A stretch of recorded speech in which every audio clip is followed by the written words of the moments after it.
professionals and Dragon technicians to secure the capsule and get the crew out quickly and safely.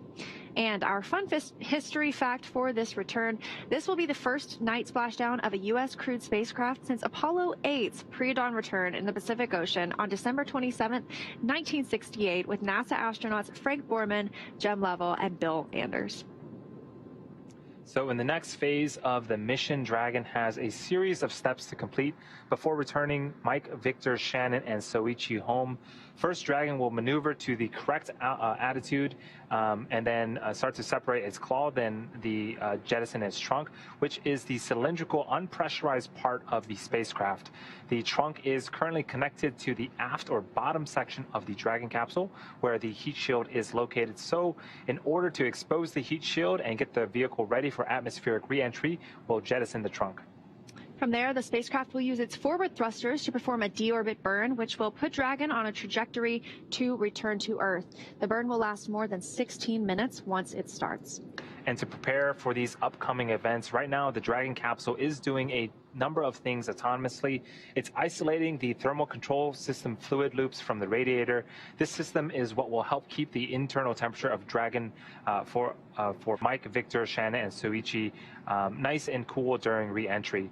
Dragon is also initiating separation of the claw mechanism, which will terminate data, power, and fluid connections between the capsule and the trunk. And I'm receiving information that claw separation is currently occurring right on time, and that was scheduled for 10:57 Pacific. So right on time for that claw separation. Coming up next will be trunk separation very shortly after.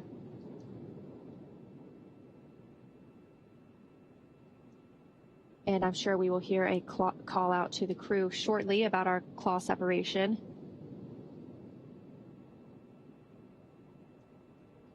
Yeah, over the next hour, there's going to be a lot of events happening in order to get the Dragon spacecraft. Dragon SpaceX, we show nominal trunk jettison.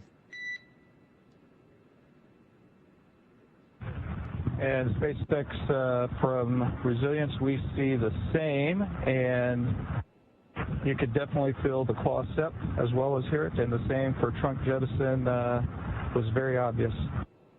And through the centerline cameras, you could definitely see a lot of the debris from the separation. Okay, thanks, Resilience, for that thorough report. We copy all. Cool. So there were some report outs from the crew about what they felt when the claw had separated, as well as the trunk as it was jettisoned. And we did get confirmation that both occurred nominally, meaning that telemetry is looking good. The nitrox system is primed for cabin and suit cooling, and the heat shield is exposed, ready for atmospheric re-entry. Up next, we have the final steps that Dragon will perform prior to re-entry, the slew or maneuver to deorbit burn attitude and the deorbit burn itself. This is, again, the last time that the four Dracos, which are the four thrusters located at the top of the vehicle, the last time that they will ignite. The deorbit burn will place Dragon on a precise trajectory to return to the splashdown zone off the coast of Panama City, Florida, and will last a bit more than 16 minutes. Looks like we're onto nominal comms for the rest of the mission at this point. That's good news. Thanks for that update, Will.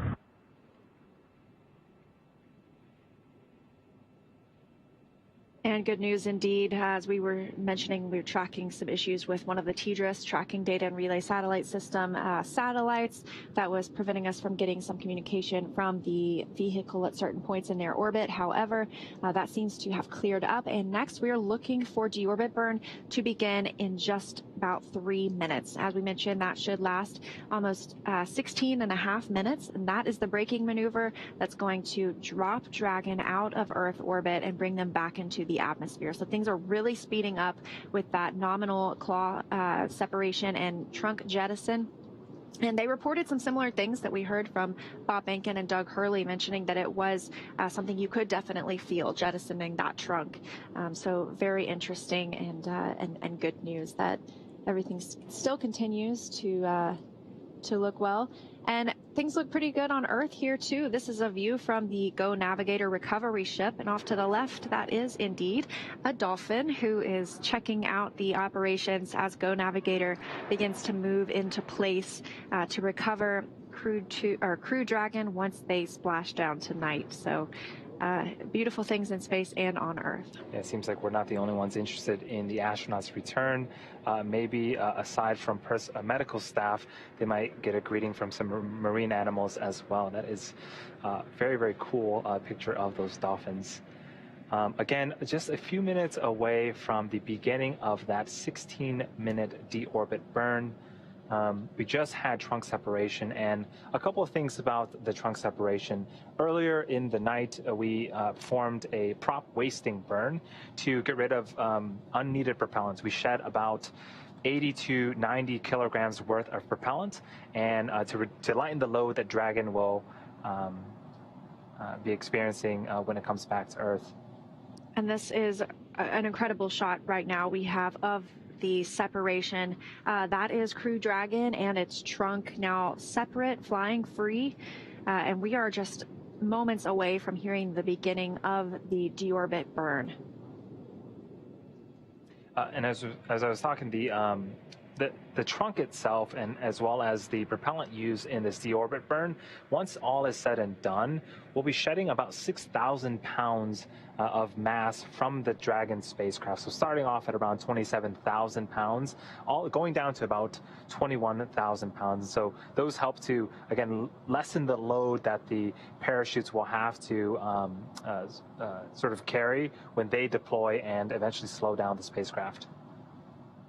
This is just absolutely an incredible view, and this is coming to us from the International Space Station, so they do still have a little bit of an eye on Dragon. Once Crew Dragon begins that re-entry period following the deorbit burn completion, we hope to have infrared imagery thanks to the WV-57 aircraft that has departed from Ellington and is in the proper location, and they have thermal imagery systems aboard, and fingers crossed we get some visuals of Crew Dragon re-entering the Earth's atmosphere. And right on time, we also have the start of the deorbit burn. As we mentioned, this should last 16 minutes, 26 seconds. So this has fully committed Crew Dragon to coming home. So just within the last 10 minutes, Crew Dragon jettisoned its trunk and initiated this deorbit burn just a minute ago. And like we mentioned earlier, this deorbit burn is the last time those 4 forward Draco thrusters will fire. Dragon's resilience has not yet entered the Earth's atmosphere. This deorbit burn is what will line the vehicle up and put it on a final trajectory to the landing site in the Gulf of Mexico, just off the coast of Panama City, Florida. There is a beautiful shot of the crew inside. That is Commander Mike Hopkins, closest to your screen, and next to him is Victor Glover, the pilot. And on the screens, those are the thrusters firing. As we mentioned, we are in the midst of the deorbit burn right now, and they are monitoring. So this is an amazing opportunity to get to see the inside of the cabin at this point. We just had that view from the International Space Station of Crew Dragon and the trunk having recently separated. And this is these are the 4 crew members who are currently inside, and they're committed to coming home.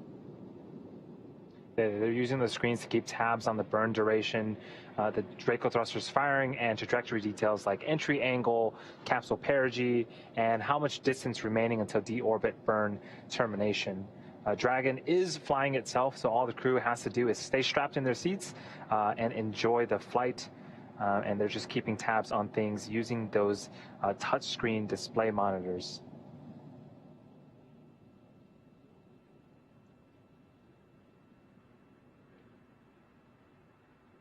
So it's been about 2 minutes since the burn began. We are in the entry, descent, and landing phase of the mission. This is the largest burn of the evening, and as we mentioned, this really commits us to splashing down specifically at that Panama City location just off the coast. And we were monitoring weather all the way until the point of deorbit burn because, in the event that weather shifted or we needed to potentially target a different site, this deorbit burn wouldn't have begun. But now, like Leah mentioned, we are committed and we'll be looking forward to the splashdown of not only the capsule but the crew members as well. And that deorbit burn should end at 11:19 p.m. Pacific time.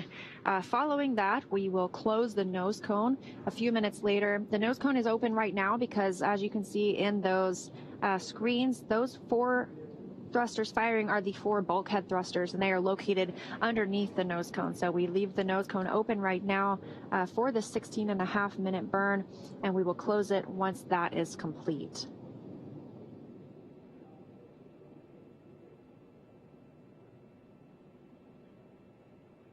3.5 minutes into the burn, continuing to monitor the data and continuing to get these great views from inside the cabin.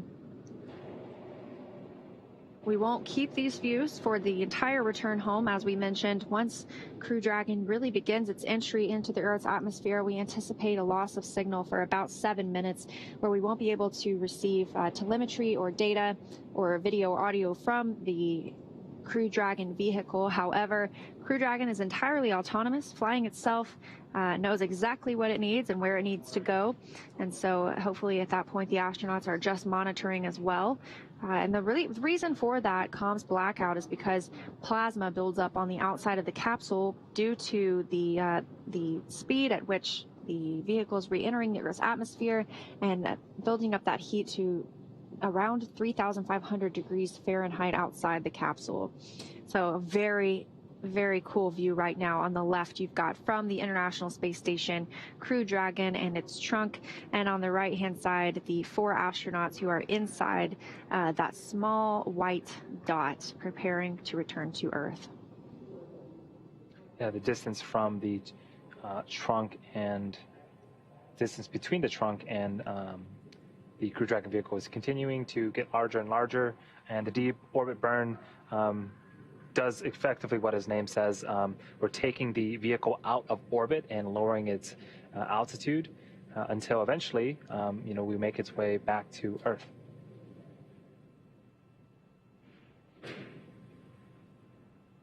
We're now 5 minutes into the deorbit burn, about 11 minutes left. Crew still monitoring, and teams here in Mission Control Hawthorne still monitoring as well.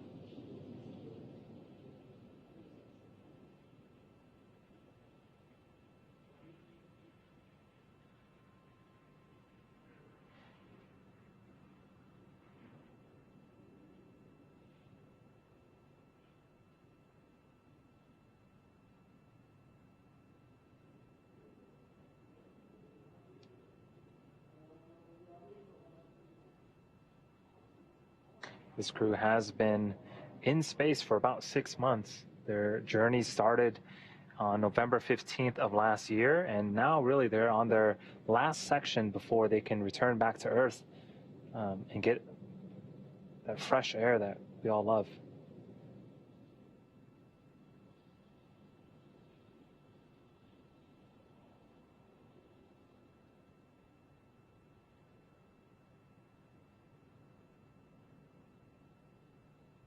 Now that the deorbit burn has started, we really are less than an hour away from splashing down. We are expecting splashdown to occur at 11:57 p.m. Pacific time, 6:57 GMT, so really less than 50 minutes away.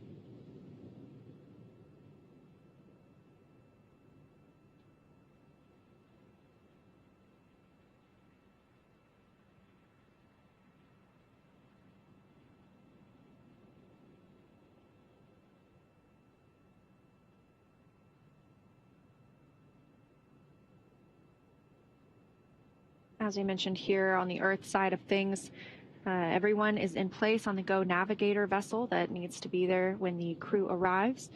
2 fast boats will approach the vehicle and ensure there are no toxic vapors from those hypergolic fumes that may be present after splashing down. They will also begin rigging the vehicle and prepare it to be hoisted into the nest on Go Navigator. But ahead of all of that, we also have the WB-57 aircraft from Ellington Field in Houston, Texas, that is in position, and we will be awaiting views from the aircraft once Crew Dragon begins its re-entry into Earth's atmosphere. There's a thermal imaging camera on the aircraft that we hope to get some views from.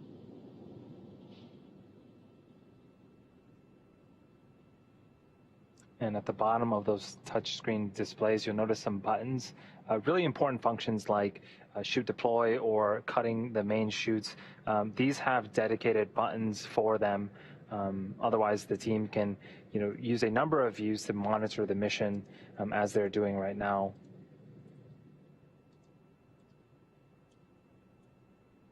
Hypergolic fuels or hypergolic propellants are pretty common for space propellants.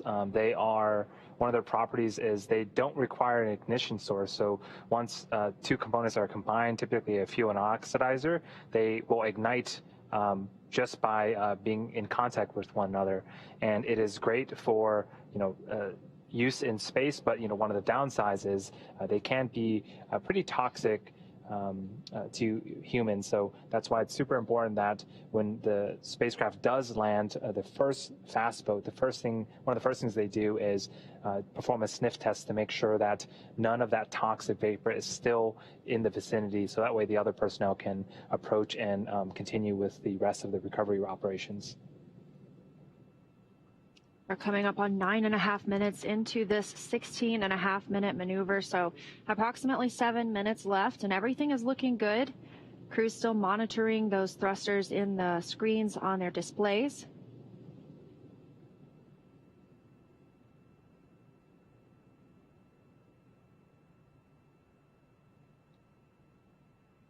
And this is the final burn of the day. Crew Dragon, as we said, is now committed to splashing down off the coast of Panama City, Florida tonight.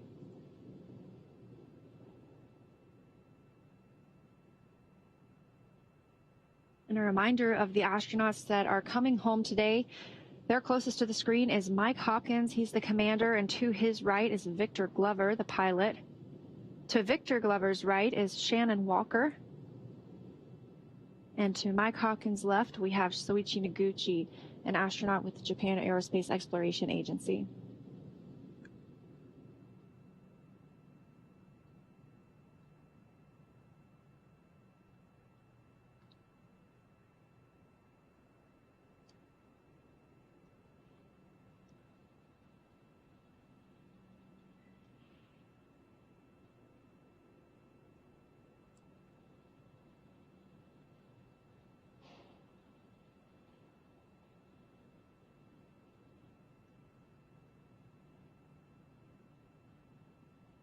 So closest to your screen is Crew Dragon Commander Mike Hopkins. A little bit about him. He was born in Lebanon, Missouri, but grew up outside of Richland, Missouri. He was selected as an astronaut by NASA in 2009.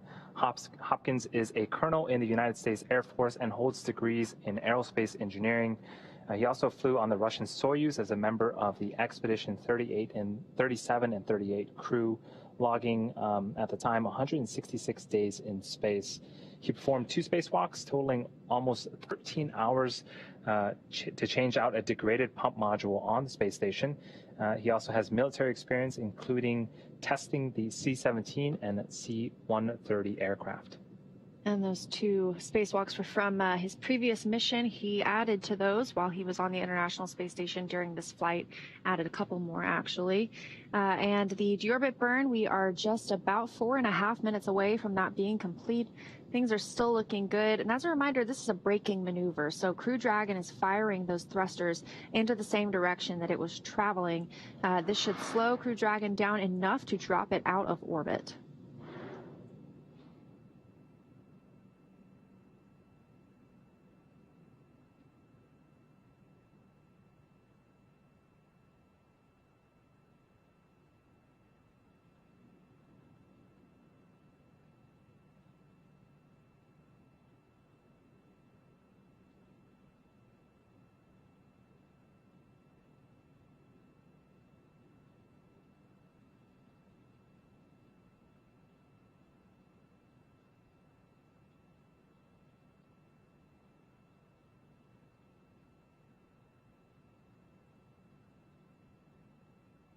So we are waiting on the deorbit burn to end, and that should happen at approximately 11:19 p.m. Pacific time, just a few minutes from now. The astronauts on board are continuing to monitor the burns of the 4 forward bulkhead thrusters.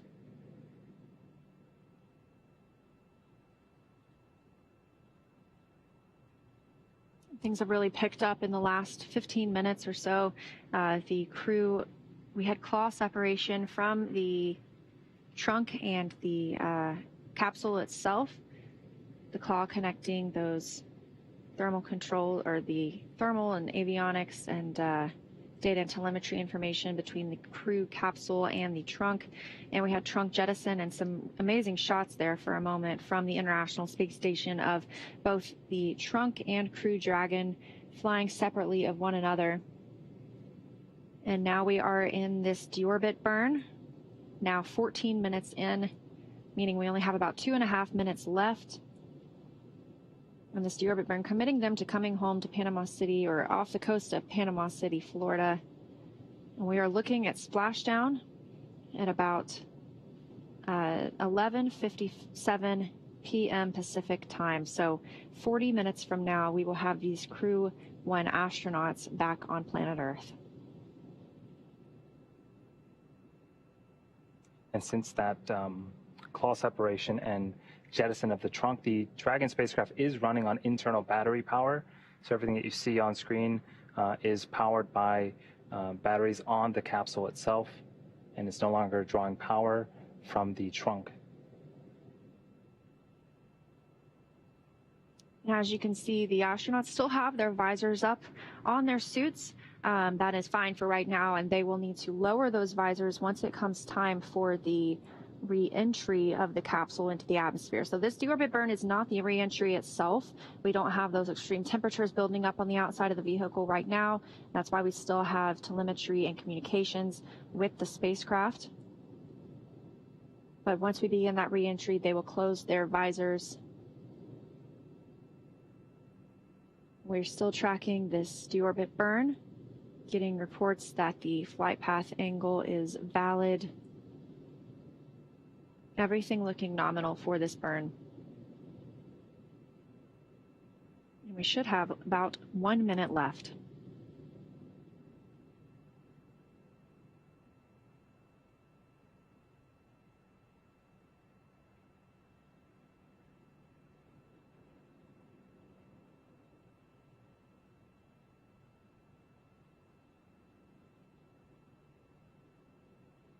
And this deorbit burn is a braking maneuver. After this, we're sort of done with any major burns. The majority of speed reduction will be done by the atmosphere of the Earth, and then after that, the parachutes that will deploy on the Dragon spacecraft. So again, just a few seconds away from completing this, long duration 16-minute burn, and then we'll be entering the Earth's atmosphere very shortly after that. And we are seconds away from that call out. As you saw, we lost video with the crew. That was one of those tracked loss of signals. Dragon SpaceX, we show deorbit burn is complete with nominal performance. Nose cone closure initiated. And SpaceX from Resilience, we copy all. That's great news, and we're following the nose cone closure.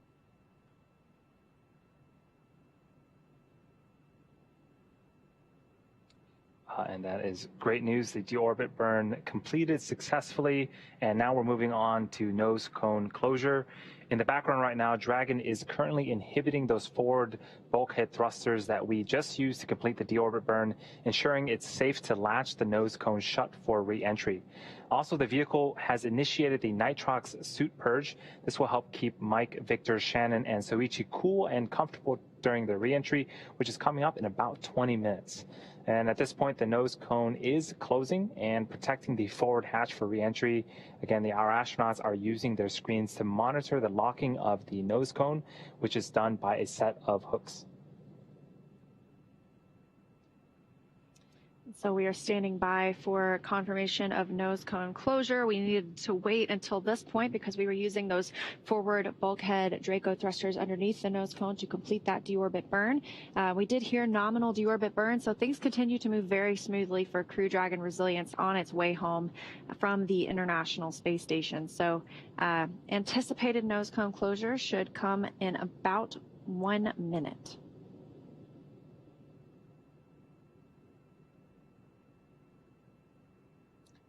So this view here is mission control in Hawthorne in California. I have a whole team of folks supporting the astronauts' return. We are expecting a planned communication blackout period at 11:43 p.m. Pacific time. Again, that is when we have a ton of plasma buildup at the bottom of the capsule. It's going to start to interfere with some of the communications, but that is planned and should last for about 7.5 minutes. At that time, the Dragon spacecraft will continue to steer and pilot itself towards the targeted landing site off the coast of Panama City until we get those communications back and once again can talk to the astronauts. And we just heard a call that nose cone closure is about 50% complete.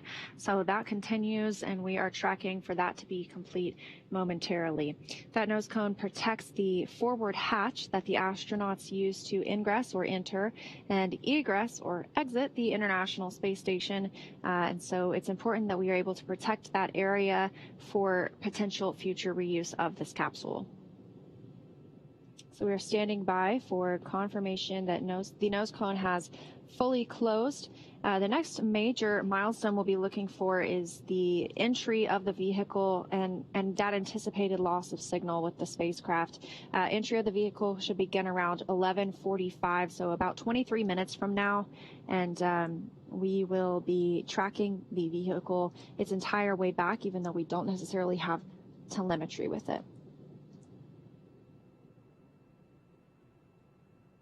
And as those vehicles, the vehicle starts to make its way back to Earth, the astronauts on board should experience a peak of 3 to 5 Gs, similar to what they would experience on ascent with the Falcon 9. And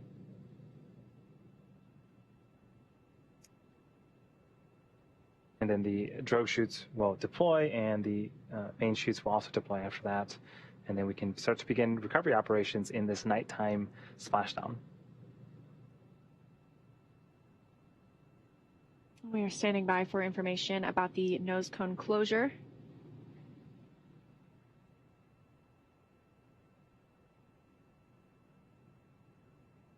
And the nose cone is closed. The forward hatch now being protected, and those 4 forward bulkhead Draco thrusters underneath. So as we begin the second half of entry, Dragon is now beginning to flush nitrox into the cabin and continuing to top off Mike, Victor, Shannon, and Soichi's suit with cold air. Again, this is what will allow the cabin temperature to remain comfortable while external temperatures reach over 3,500 degrees Fahrenheit. The heat shield is pointing forward, the bottom, so to speak, of the capsule, leading the capsule into the landing site. And the suits themselves can detect if they start to get too warm and will automatically start drawing in that nitrox, again, to keep the astronauts nice and cool all the way down until splashdown. So we have some time until that next major milestone, as we discussed.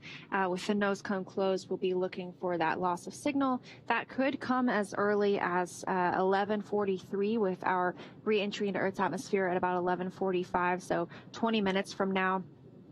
Mike, Victor, Shannon, and Soichi, as we've noticed, they are monitoring the actions throughout this procedure, and they should be able to continue to do so throughout the splashdown of Crew Dragon. They shouldn't have to take any action. Dragon is a fully autonomous vehicle, and so it can fly itself. The crew can step in if necessary and command some movements of the vehicle and some other actions, but things have moved very smoothly throughout the day so far, so we are looking at an on-time splashdown at 11:57 p.m. GM, or 11:57 p.m. Pacific time off the coast of Panama City, Florida, and hopefully along the way the astronauts will simply be able to monitor. And we did get a weather report just a few minutes ago, and weather continues to look great, excellent, if I may say. Wind speeds are very low, and the height of the waves are also very low. There's no rain in the area, so really ideal conditions for splashdown and recovery of the crew. Once they splash down, there are a couple of boats that will step in to make sure that the area is safe. They'll collect the chutes, and then there is a larger recovery vessel, the same vessel that sort of took the picture of the dolphin earlier, that will come up and scoop Dragon out of the water, hoist it using a crane on the back of the boat onto the deck, and then we have a couple of checkout procedures to get through before we open up the hatch, and medical staff can start to attend and evaluate how the astronauts are doing before they, eventually get into the helicopter and start to make their way back towards land. And as we've mentioned, we were initially looking at returning these astronauts on the Wednesday, the 28th, having them undock from the International Space Station. And then we looked at Friday, April 30th, so just yesterday, and we were really waiting on perfect weather conditions, which is what we're seeing tonight. And so just a little bit more about exactly what that means and what those parameters are like for us when we're considering splashdown locations. We want the wind to be no greater than 10.5 knots, which is about 17.7 feet per second. And the latest report that we have, the wind is around 2 knots, so very much within that range. We'll need no lightning within, or no less than 10 miles away, or no more. Dragon Spacex, we show nose cone secure for entry. And SpaceX from Resilience, we see the same.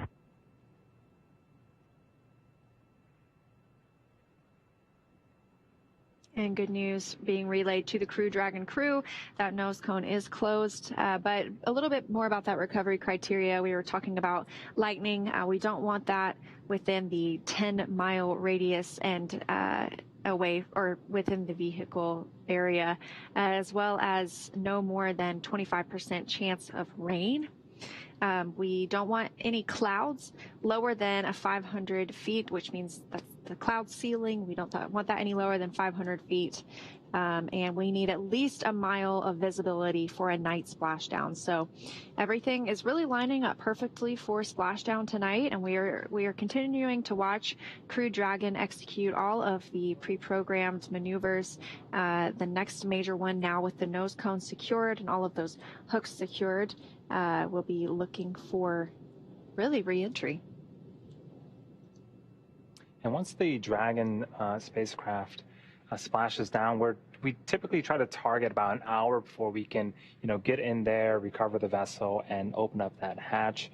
But it'll depend. It'll depend on, if there's any hypergolic vapors in the air, how fast the boats can get to the capsule. But, certainly expediency is of the utmost urgency for us. So, the recovery team will certainly try their best to make sure the astronauts are in good, safe hands and on the boat, and eventually the helicopter as soon as we can do so safely.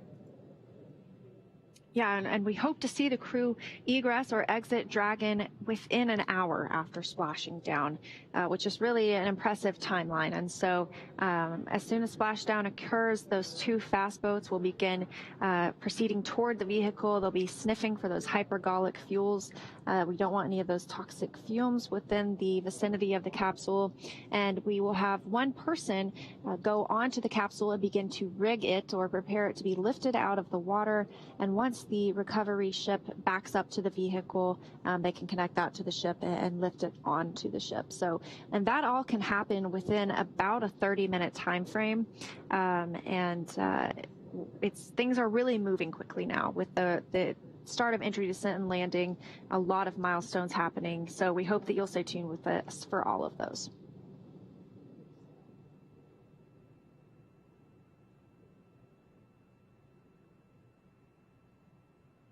So the Dragon spacecraft itself is, now that it's completed its deorbit burn, its altitude is starting to decrease and decrease and decrease, where eventually it'll start to meet the Earth's atmosphere. And once it does, it's moving it was moving at over 17,500 miles an hour. And so we'll start to eventually slow it down all the way to 16 miles an hour. And that's generally the rate at which, the speed at which it will splash down in the ocean. So much softer than if it were to hit the water at 17,500 miles an hour. Now, if you look closely in this picture, that is still Crew Dragon, that view from the International Space Station. As we mentioned, Crew Dragon has just completed its deorbit burn, but that doesn't mean that it's out of space yet. So Crew Dragon is still in a microgravity environment and continues to slow and drop into Earth's atmosphere. That's when our reentry period will really begin, when we expect to also have that loss of communications Andy was just discussing. But right now, still very exciting to be able to have this view from the International Space Station of Crew Dragon, which just departed, that command being sent 6 hours ago for those hooks to open on the nose cone, and those 2 short bursts to separate it from the International Space Station. So a lot can happen in 6 hours, as we've seen, and a lot can also happen in 30 minutes, because in that amount of time, Crew Dragon will be back on Earth. And those sort of quick movements, that is not Crew Dragon. There it is. That is not Crew Dragon moving in space. That is the camera repositioning itself. So Crew Dragon right now is really on a controlled sort of slow descent back towards Earth. But it is quite cool that the International Space Station can still and has been tracking Crew Dragon all the way since it separated earlier on today.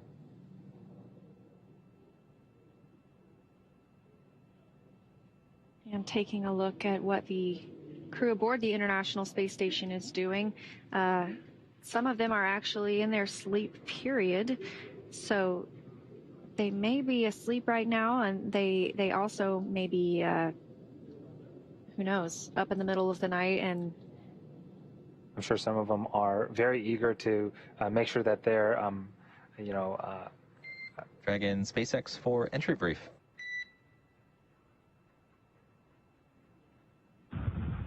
And go for entry brief.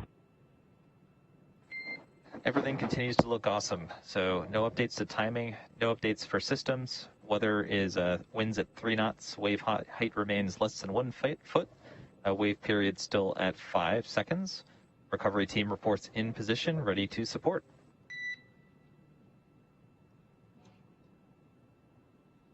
Okay, no changes to timeline. Everything's looking good.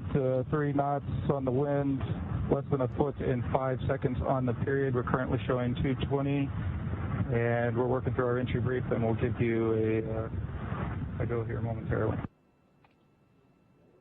Okay, SpaceX copies. Thank you. You know, as the folks on the crew capsule itself, when your core calls you and says, everything continues to look awesome, that is probably the greatest of great news, as the capsule is gearing up for re-entry into the Earth's atmosphere and eventual splashdown here within the hour. As I was mentioning earlier, the crew on the International Space Station, they might be up right now. I'm sure they're very eager to see that, to make sure that their fellow crew members are safely back home on Earth. So, they might be tuning in to make sure that, everything goes smoothly before they, head off to bed. And meanwhile, on Earth, this is the view that we had earlier from Go Navigator, the recovery vessel that we'll see lift Crew Dragon out of the water later on. They had another visitor. Outer space is a pretty amazing place to explore, and I think the ocean is as well. And so this is one of the local residents in the area of Go Navigator at the time. Go Navigator has now moved closer to the location of splashdown, and they will then move in once the vehicle has made contact with the water to then retrieve it. Yeah, maybe that's a foreshadowing of the future zero-G indicator. We haven't had a marine animal find space yet, so maybe the next one will be a dolphin. That's not a bad idea. This view right now is, again, from the International Space Station. That white dot in the center of your screen is the Dragon capsule, and the crew is inside there, and we're continuing to adjust the cameras, but it continues to make its way back towards Earth.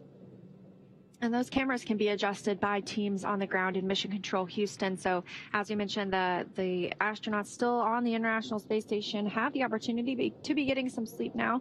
They very well might be watching the coverage, and we thank them as well for tuning in. But yes, just an amazing view for us to get to see this image of Crew Dragon still in space, counting down to that beginning of re-entry. It all happens very fast once that begins. And we are looking for re-entry to begin at 11:45, so less than 10 minutes from now. And SpaceX from Resilience, tablets are secured on the satchels, restraints are tightened, and visors are down. SpaceX copies on tablets, restraints, and visors. Thank you.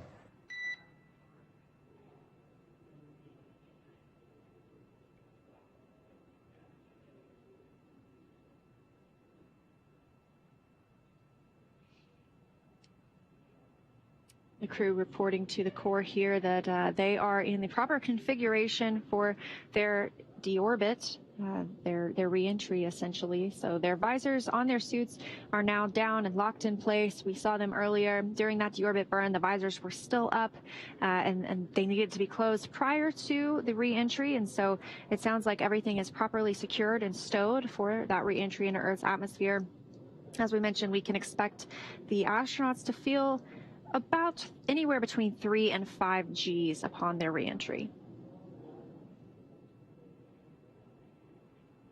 All right, we are under 20 minutes away from splashdown. Here's the rundown again of what to expect here in the next 20 minutes. At 11:43 p.m. Pacific time, we're going to enter that communications blackout period that will last for approximately 7.5 minutes. At 11:45 p.m., entry will begin. That is where the capsule will enter the Earth's atmosphere.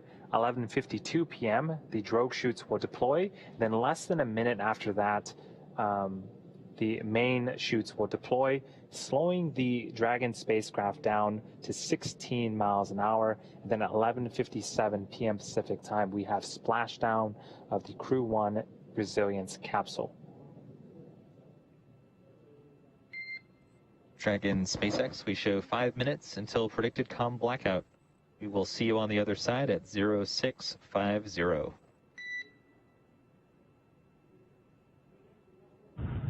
And SpaceX Resilience copies. We'll talk to you on the other side. And there was that blackout period that I had mentioned earlier. That is the core. Just confirming again the time and the expectation that there will be a blackout period at approximately 11:43 p.m. Pacific time for 7.5 minutes. Again, the Dragon vehicle is autonomous and really steering itself at this point. So even though communications can't be sent back and forth between Dragon and ground, the vehicle is really doing its own thing and making sure that it reaches the targeted landing site as intended. We are 4 minutes away from that predicted loss of signal.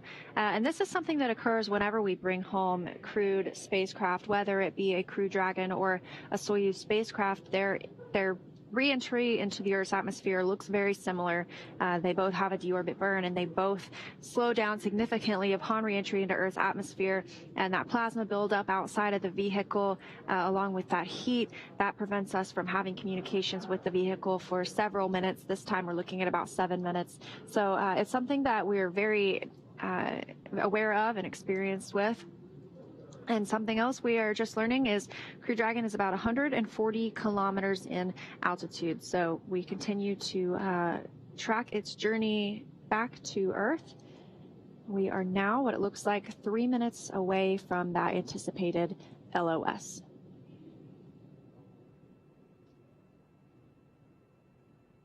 So yeah, Leah and I will continue to be with you live, not just until splashdown, but afterwards as part of the recovery operations as well. We'll want to make sure that the team is picked up out of the water and safe and sound on the Go Navigator boat before we sign off. So we still got a bit of time here, but we do have quite a bit of events coming up in the next hour and a half. until the crew is safely back on Earth. And speaking of recovery, that leads into a Launch America question that we have. Do any medical checkups happen after the return of Crew 1 back on Earth? Yes, that's actually the first thing that happens once Crew 1 returns and is hoisted onto the ship.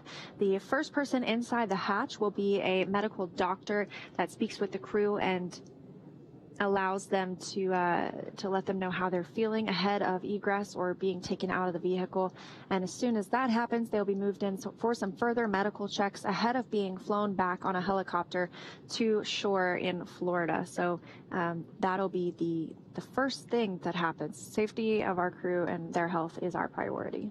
Yeah, and part of landing selection slides, one of the criteria is we have to be close to medical facilities. So everything is really planned around the safety of the astronauts and make sure that they come back nice and healthy, because they've had such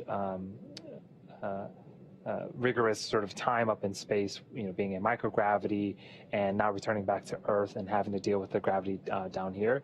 And so, like Leah mentioned, medical staff will be one of the first people that speak to the astronauts as soon as they land here on Earth.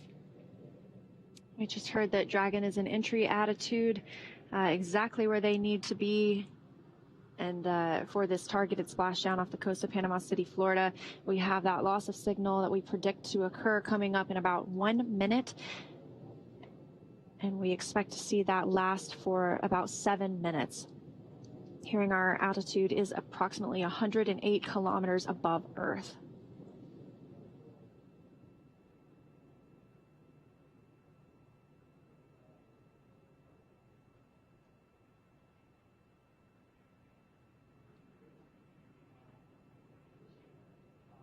And as a reminder, our 4 crew members, Mike Hopkins, Victor Glover, Shannon Walker, and Suichi Noguchi, all on board Crew Dragon, returning home today. They are monitoring this process, and so they are well aware that we may lose communications with them as soon as within 30 seconds, and we will speak with them once we are out of that comms blackout period, again, lasting about 7 minutes today.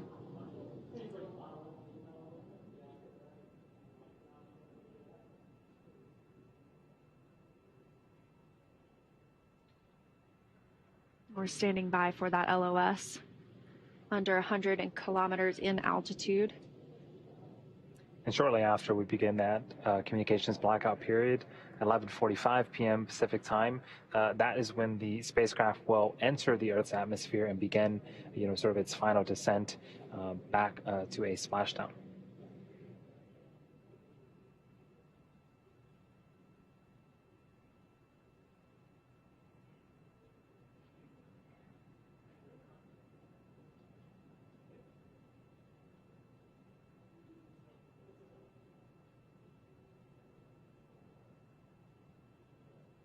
Altitude of Crew Dragon now at 90 kilometers. And this view on the right-hand side of your screen and Mission Control Hawthorne here in California, teams monitoring the vehicle. And during this loss of signal point, this communications blackout, they won't be able to get telemetry on the vehicle, but Crew Dragon is totally autonomous.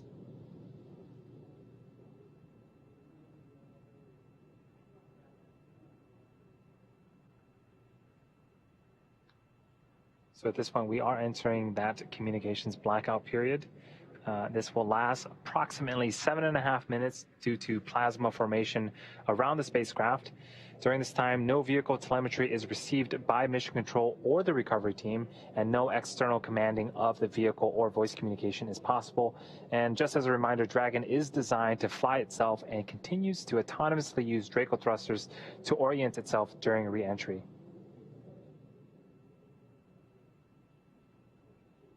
During re-entry, the vehicle will be slowing down from orbital velocity, which is approximately 17,500 miles per hour, and the top temperature around Dragon, that Dragon will experience upon re-entry, is about 3,500 degrees Fahrenheit. And of course, inside the capsule it will not get near that hot. We expect the temperature to raise to about 85 degrees. And the astronauts have cool air inside the vehicle as well as inside their suits. And so we have just entered the time of entry interface. So Dragon is now experiencing the Earth's atmosphere for the first time in almost 6 months. So we are continuing to be in this LOS period. As we mentioned, it should last about 7 minutes, and that began at 11:43 p.m. Pacific time. So we have about 4 minutes left of that LOS period, and the crew knows that we will be in communication with them on the other side. And this has got to be the period where if you followed Bob and Doug's re-entry, they had described Dragon as sort of coming back to life when it re-enters the atmosphere. So again, those temperatures are caused by friction. So the spacecraft itself is moving at such a high rate of speed that it's hitting all these air particles, and so it's got to be the vibration levels and the sound has got to be sort of elevated at this point as it continues to go through the Earth's atmosphere. Yeah, and as we mentioned, this is the first time that the vehicle has felt this lift and this drag since launch. The atmosphere in space that doesn't exist, and so it's a vacuum, and haven't been feeling this and been able to hear those sounds that you were discussing. So it's quite a different moment after having 6 months in microgravity. They will begin to start feeling some Gs, as we mentioned, between 3 and 5 Gs upon their re-entry.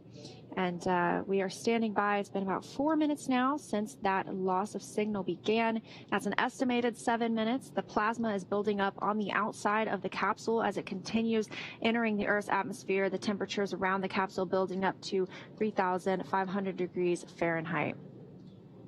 And this view from our WB-57 aircraft with its thermal imaging cameras, we will be looking for the Crew Dragon to come into view, and there you can see it in the entry of Earth's atmosphere. Crew Dragon continuing its journey home. So there's a material on the bottom of the capsule. PICA 3.0 stands for phenolic impregnated carbon ablator. That is the material that is really shielding the capsule from all of that extreme temperature. And so the capsule itself goes in sort of bottom first, and that lightweight material, and that is just a fantastic shot. That is the Dragon re-entering the Earth's atmosphere as it leaves that trail behind. And then again, that illumination is from all of that heat that is building up due to friction of just the re-entry speeds of Dragon when it meets the Earth's atmosphere. And that view coming from the boat, Go Navigator. Crew Dragon continuing, as you said, to enter Earth's atmosphere. So having these two views right now, with it being a nighttime splashdown, pretty exciting that we're getting two good views upon re-entry into Earth's atmosphere. So again, a lot of things are happening pretty rapidly here. In about 3 minutes, the first set of parachutes will deploy. They are drogue chutes. They are conical in nature, and their job is to stabilize and begin sort of the initial deceleration of the vehicle, followed very shortly after by the main parachutes. There are 4 of them. Dragon, Spacex, comcheck.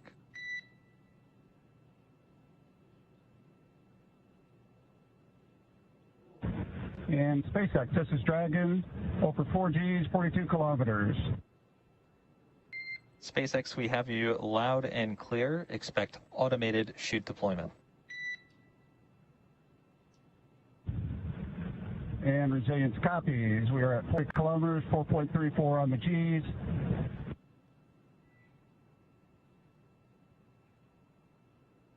That's Commander Mike Hopkins reporting the Gs that they experienced upon reentry. And as you heard, we are now out of that loss of signal portion, meaning the plasma has eroded away enough from the spacecraft.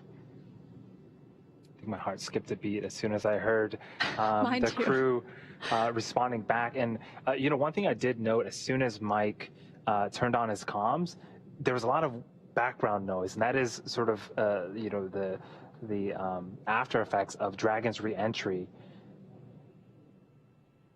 So this view again from the WB-57 aircraft. Dragon SpaceX, a GPS is converged. Expect nominal altitude for drogue chute deploy. Resilience copies. Nominal altitude for drogue deploy.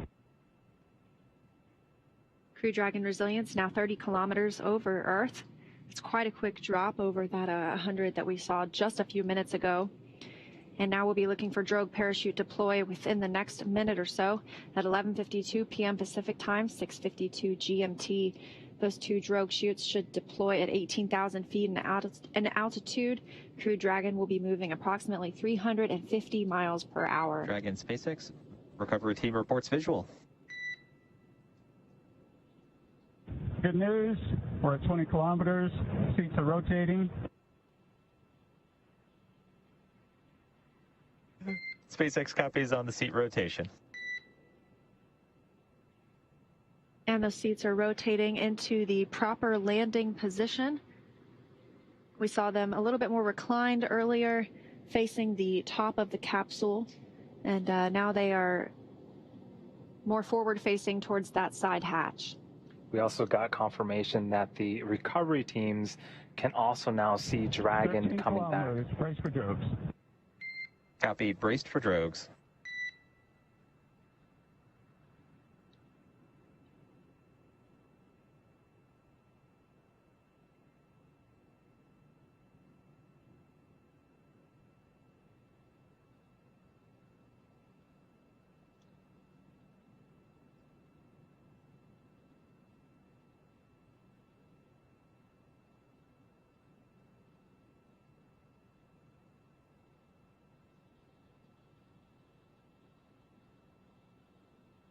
So we are waiting for confirmation that the drogue chutes have deployed. We are expecting them to deploy any minute now.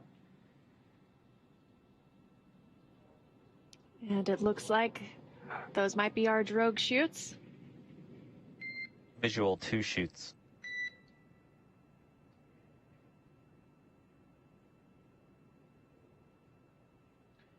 SpaceX from Resilience, we show good drogues. SpaceX copies and concurs nominal descent right on 2 drogues. Continuing to hear good news after good news. 2 drogue chutes have deployed. Everything looks nominal, and we're slowing the Dragon vehicle down. We are expecting the 4 main chutes to deploy within the next minute.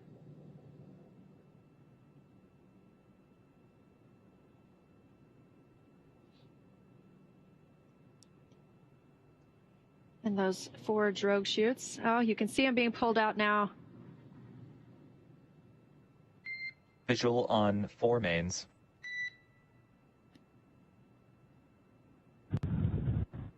And Resilience copies, and we see a nominal descent rate. SpaceX copies and concurs nominal descent rate. And this view coming from the WB-57, very clear image of those 4 main parachutes, slowing the vehicle down to what will be about 16 miles per hour prior to splashdown just off the coast of Panama City, Florida. If it were daylight, we would have an image of those 4 beautiful parachutes being orange and white, and still getting these incredible views, even though we are in a nighttime splashdown. So we are waiting for visuals of splashdown.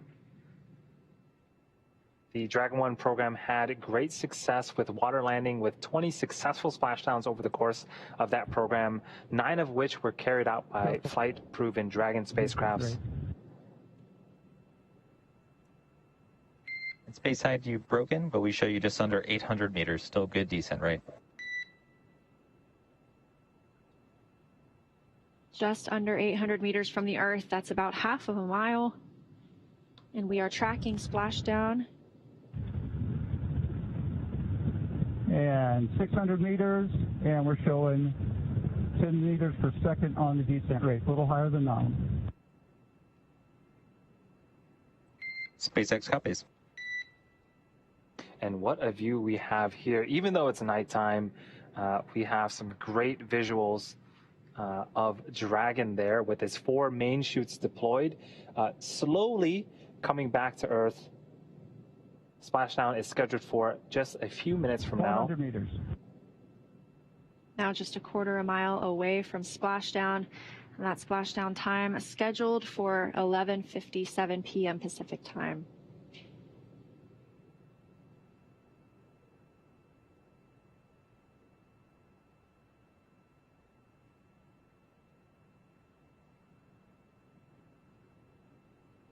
And SpaceX, we show nominal descent rates, 200 meters, brace for splashdown.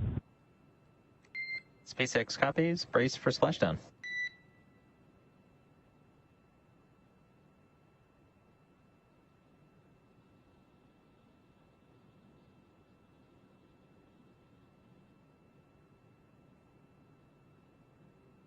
Seconds away from splashdown, everything nominal aboard Crew Dragon Resilience returning to Earth.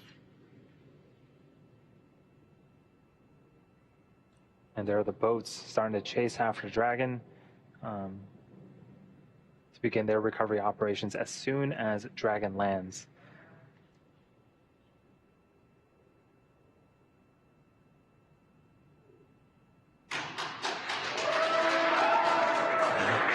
And I don't know if you can hear the applause, but we have visual confirmation of the Crew 1 Resilience capsule. From Resilience, this is excellent news. We are splashed down. The pyros have fired. We're water. SpaceX copies and concurs. We do see mains cut as well.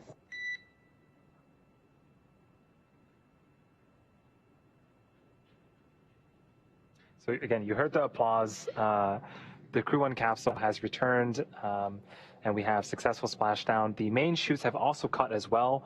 The fast boats are now making their way towards the capsule to begin the recovery operations. Again, that first boat is going to start to inspect the capsule and make sure that there isn't any residual toxic fumes in the air. Dragon, on behalf of NASA and the SpaceX teams, we welcome you back to planet Earth, and thanks for flying SpaceX. For those of you enrolled in our frequent flyer program, you have earned 68 million miles on this voyage.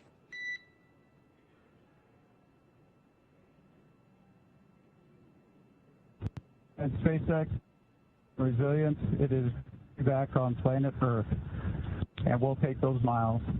Are they transferable? And Dragon will have to refer you to our marketing department for that policy.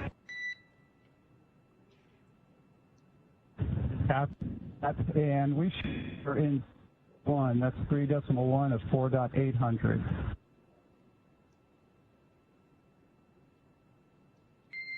And Resilience, please repeat last about 4.800. Okay, we are at 3, and we show stable 1.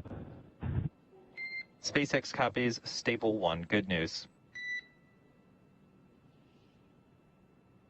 So a bit of levity from the crew and the core about the transferable mileage. And that splashdown coming at 11:56 p.m. Pacific time, 6:56 GMT. We're hearing reports that the capsule is in stable 1 position, meaning it is upright.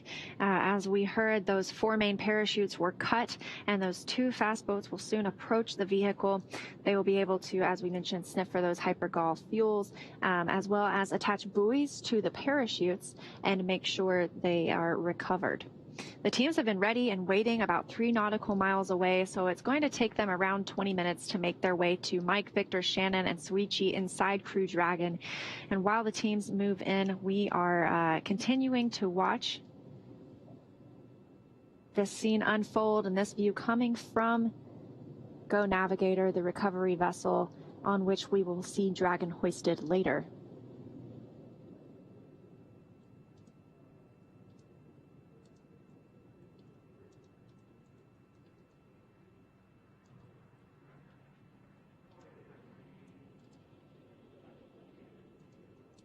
And that was just so cool to see.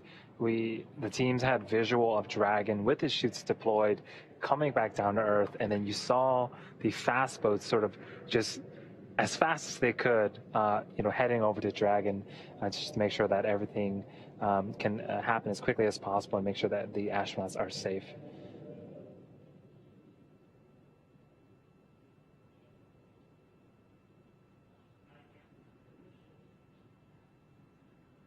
And good news, the recovery vehicle has a go to approach the spacecraft. Dragon Spacex, we are go for recovery personnel to approach. Expect personnel alongside in about 1 minute. And SpaceX from Dragon, that is great news. And that comes right on time as well. Just 5 minutes after splashdown, those fast boats are going to be able to approach the capsule and put buoys on those parachutes. And the hypergol checks will continue. And eventually someone will help rig up the capsule to be picked up by the Go navigator once it has to go to approach the vehicle as well.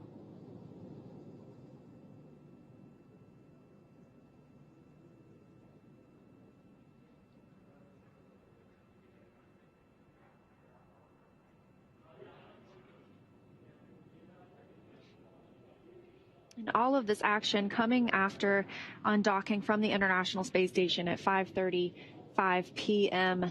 Pacific time today, just 6.5 hours from them to board the Crew Dragon, or to depart on Crew Dragon and splash down back on Earth after almost 6 months in space.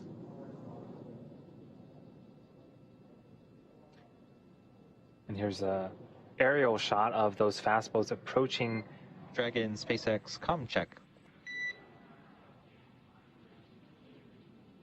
And SpaceX from Resilience, we're still reading you loud and clear. Loud and clear as well. We just completed a minor comm configuration. Thanks. You bet. And we see some lights outside. Looks like some people are getting close. Affirmative. Quite the welcome home party.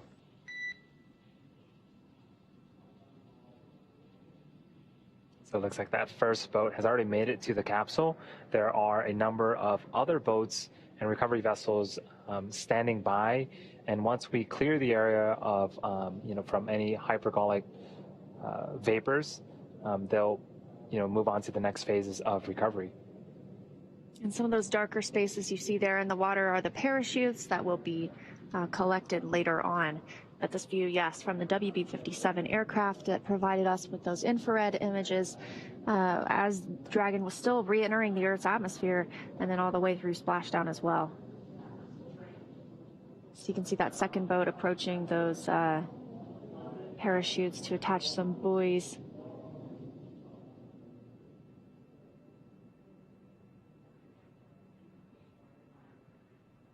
It really could not have been a more flawless journey home for Crew Dragon Resilience. Yeah, we continue to see, nominal call after nominal call from the Dragon SpaceX. We show hypergol sweeps and unfired ordnance checks nominal. Rigger should come aboard momentarily. Expect about 2-5 minutes until capsule lift. Stand by for PMC with SpaceX flight surgeon. Okay, Resilience copies all. We're standing by. The correlator just said we are clear of any hypergols in the area, so we are starting to send the recovery vessel, and we'll start to hoist up Dragon in about 25 minutes. And then shortly after that, he mentioned PMC, which is the private medical conference. Again, the medical staff are one of the first people to talk to the folks inside the Dragon capsule. So, in about 30 minutes here, we should be seeing the hopefully the astronauts egress from the side hatch of the Dragon capsule.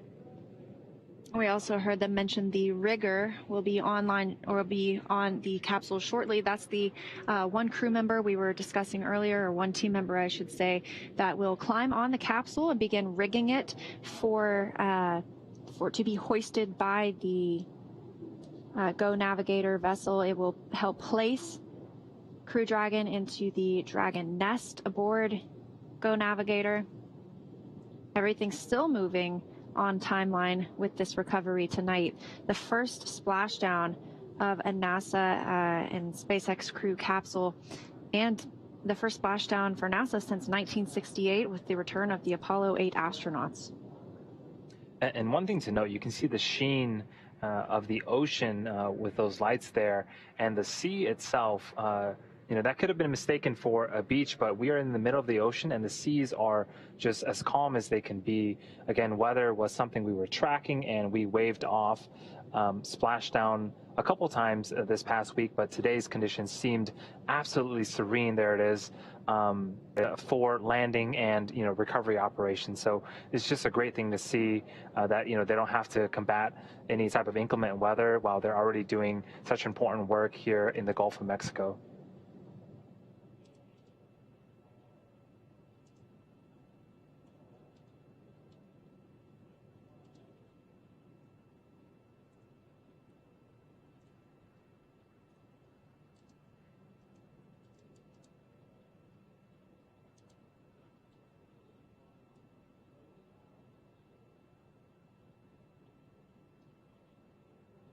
So you can see some of those recovery vessels surrounding the capsule.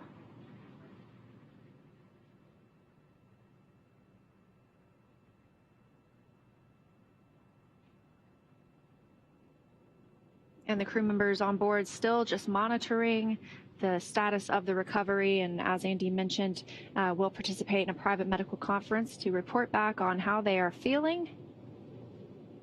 And once they are brought on board, they'll have an opportunity to be checked out by medical personnel as well.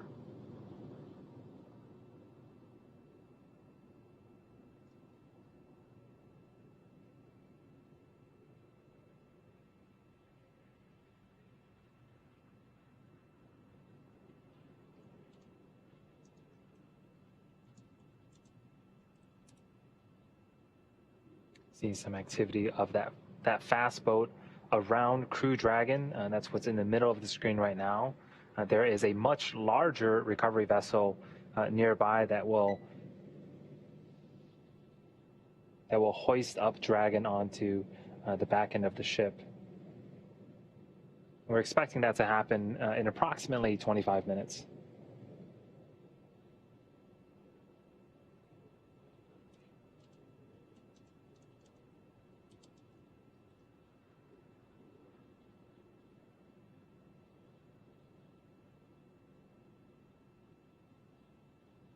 And I can't tell exactly, but we may already have that person on Crew Dragon beginning to rig it in preparation for when Go Navigator can approach and it be attached to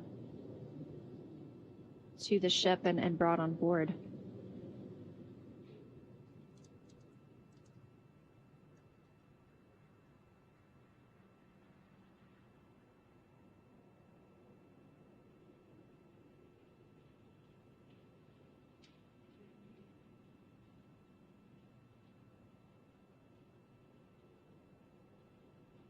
So this was the primary site that we landed on off the coast of Panama City in Florida. We did have an alternate site off the coast of Tampa. There was an equivalent amount of personnel and hardware and ships ready to perform the same type of recovery operations in the event that Dragon had to choose that site over the primary one. But things continuing to go smooth. And we did get a report that the crew is feeling well inside the capsule, just what we wanted to hear. Of course, they will still have that private medical conference and they will still receive medical checkouts once they arrive on Go Navigator. But amazing preliminary news that the crew reports that they are feeling well. And that's quite a feat in itself, to be feeling well after 6 months in microgravity and to return to gravity. So great news all around tonight with the return of Crew Dragon Resilience.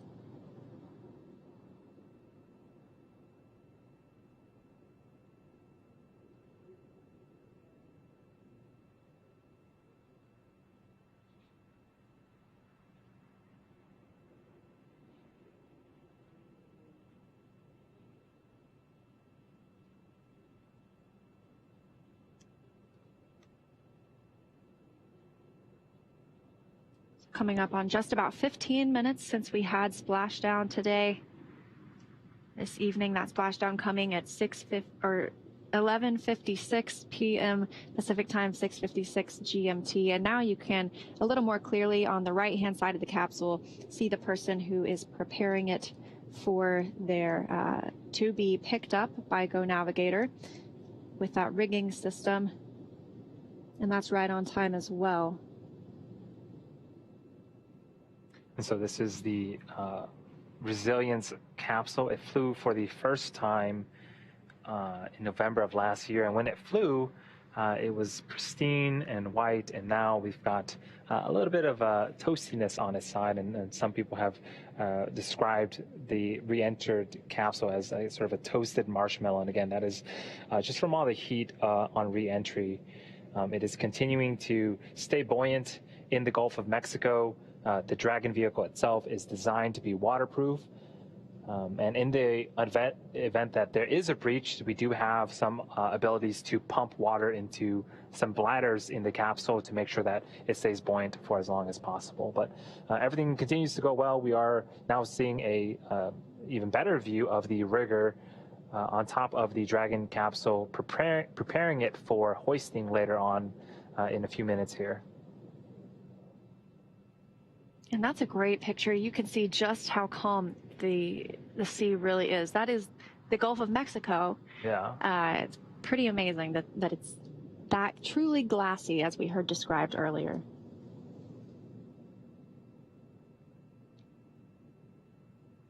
A great view of the capsule now and the person preparing it to be hoisted on to Go Navigator.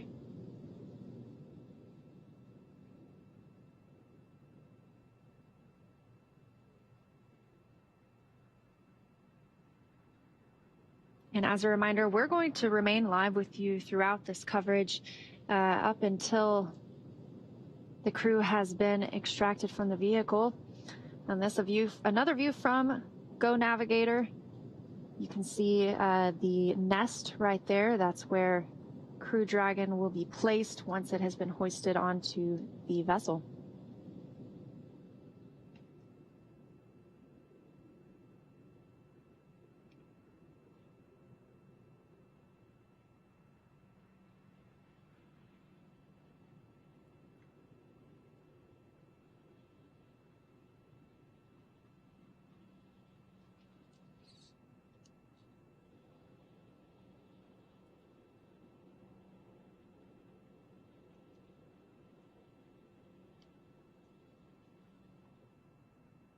We have some people stepping in on the nest, and you can just see sort of the scale of that nest and really the boat. The Dragon capsule is, throughout today we've seen it from a distance. Resilient Spacex recovery is proceeding nominally at this time. The recovery vessel is backing up towards the spacecraft and proceeding nominally.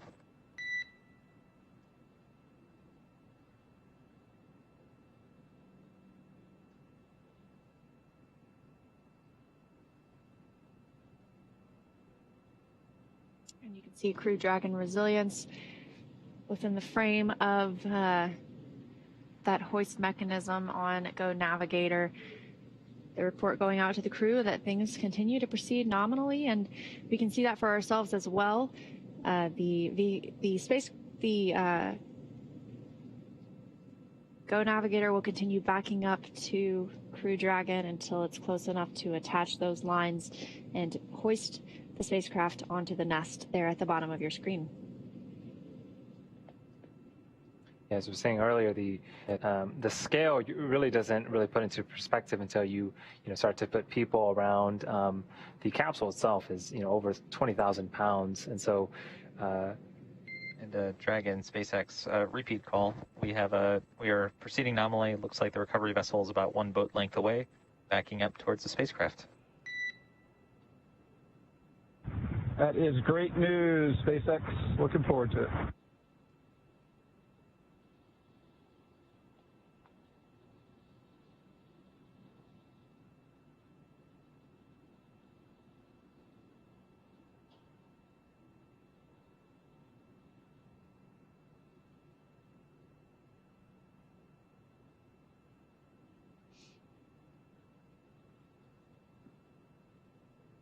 continuing to proceed nominally. Go Navigator is backing up towards the Resilience capsule as the team of recovery personnel continue to get Dragon on top of the nest there that you see on screen. And once Crew Dragon is lifted onto the nest, it will shortly afterward be pulled toward the egress platform, or the platform that allows them to exit. That platform is built up towards near the that forward hatch, and it should allow them to more easily exit the vehicle.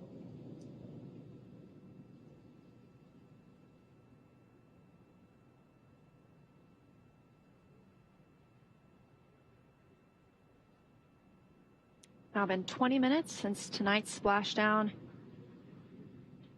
6:56 GMT, 11:56 p.m. Pacific time. Mike Hopkins, Victor Glover, Shannon Walker, and Soichi Noguchi, all inside Crew Dragon, and recovery operations proceed nominally. So we are now waiting excitedly for the recovery of our Dragon spacecraft with NASA astronauts Mike Hopkins, Victor Glover, Shannon Walker, and JAXA astronaut Soichi Noguchi inside. Dragon has already autonomously completed several steps to safe itself following splashdown. For those of you just joining us, the mission has gone smoothly so far. Dragon successfully splashed down in the Gulf of Mexico off the coast of Panama City, Florida at approximately 11:56 a.m. or p.m. Pacific time. Approximately. The Dragon Spacex rigging is complete. Approximately 5 minutes until capsule lift. Resilience copies, 5 minutes to lift.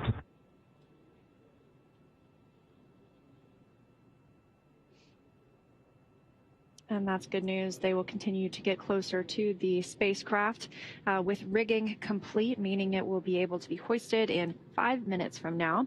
But approximately 6.5 hours ago, Dragon autonomously undocked from the International Space Station, completed a series of departure burns, jettisoned its trunk section, and performed its final burn, the deorbit burn, to place itself on a trajectory toward the Gulf of Mexico.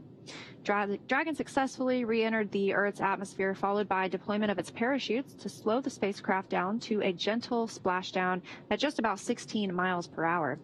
And we're now following the final part of Mike, Victor, Shannon, and Soichi's journey as Dragon is lifted out of the water and placed on the recovery boat. Upon detection of landing, Dragon automatically releases the main parachutes to prevent wind from pulling the spacecraft. Dragon then automatically safes any pyrotechnics still present on the vehicle and may automatically perform additional minor system reconfigurations. The astronauts do remain seated and in their suits at this point, but the onboard air conditioning keeps temperatures in check inside of the spacecraft, and the communication systems on board remain powered so the crew can continue to communicate with ground. SpaceX has 2 fast boats in the recovery fleet, which moved quickly to the splashdown point, and they have been joined by Go Navigator, which is the main recovery vessel in your screen now, and that has moved into position near the spacecraft. Those 2 fast boats have very specific roles. On first approach, it's immediately focused on safety inspection of the capsule integrity and checking for any presence of those hypergolic propellant vapors we've been talking about, ensuring that it is safe for Go Navigator to approach the Dragon spacecraft. Once the capsule is cleared for full approach, the team begins rigging the capsule for water recovery by the recovery ship, which we recently heard was completed. And the second fast boat is responsible for parachute recovery and also serves as a redundant boat to the first. And we saw that team member or on a jet ski helping to gather up the detached parachutes as well. So it took about 10 minutes for the recovery crew to complete their safety checks. Once complete, the team will begin preparing Dragon to be lifted into the recovery vessel. And as part of this preparation, one member of the recovery team will climb up on top of the capsule and rig the Dragon spacecraft as they just did a few moments ago. And then from there, it will take less than an hour to raise Dragon to the recovery boat and remove the crew from the spacecraft. And then after that, after medical checkouts, the crew will return to land within 4 hours, either by boat or helicopter, depending on the landing site. So if no medical assistance is needed, the crew will depart for Houston.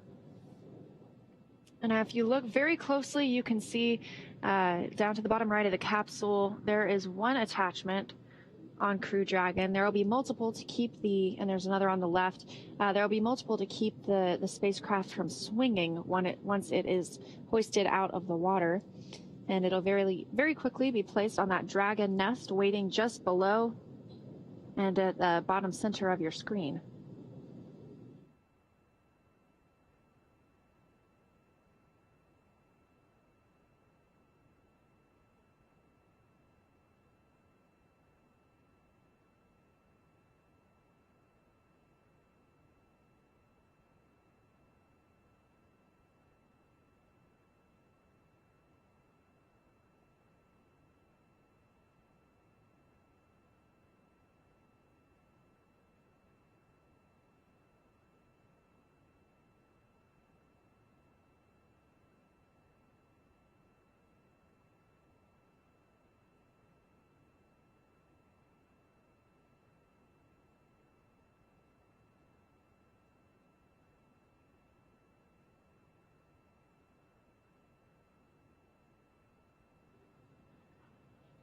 And as you can see, Crew Dragon now at multiple attachment points to that system on Go Navigator. Dragon SpaceX, expect lift in 90 seconds. Copy, 90 seconds. Thanks, Phil.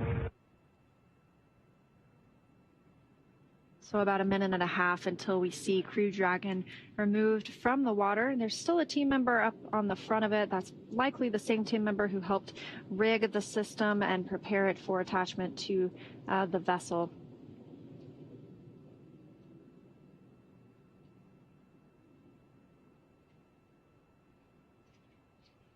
And as we mentioned earlier, this splashdown, a new record, breaking the old record for the longest crewed capsule in orbit from America, previously held by the final Skylab crew at 84 days, 1 hour and 15 minutes. And this crew returning with 168 days in space and doubling that previous record.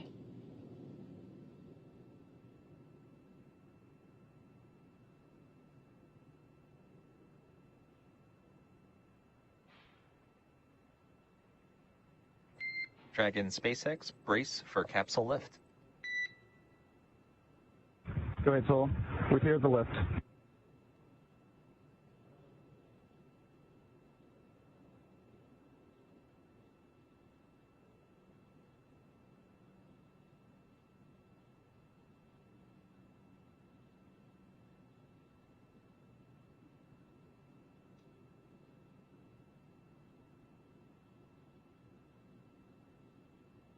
Crew Dragon Resilience now out of the water and being prepared to be placed on that Dragon nest in the center of your screen at the bottom.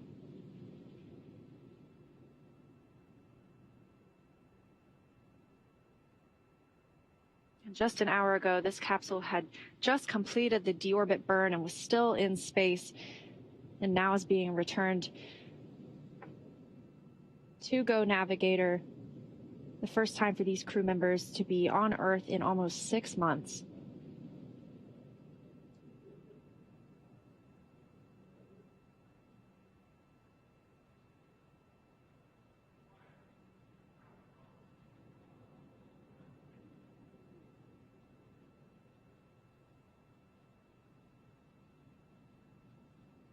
Pretty much on the center of the screen, you can see the side hatch of the Dragon capsule. Later on today, that's where the astronauts will be egressing from. When they were attached to the International Space Station, they exited from the top hatch where the nose cone opens up.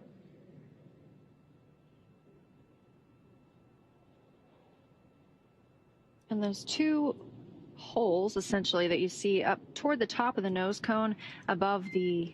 Resilience, welcome aboard the recovery vessel. Recovery personnel are completing final checks. Stand by for translation of the egress platform in a couple minutes. Resilience copies. those two holes aboard the Crew Dragon above the hatch and close to the nose cone, those are where the drogue parachutes were stored in that upper bulkhead.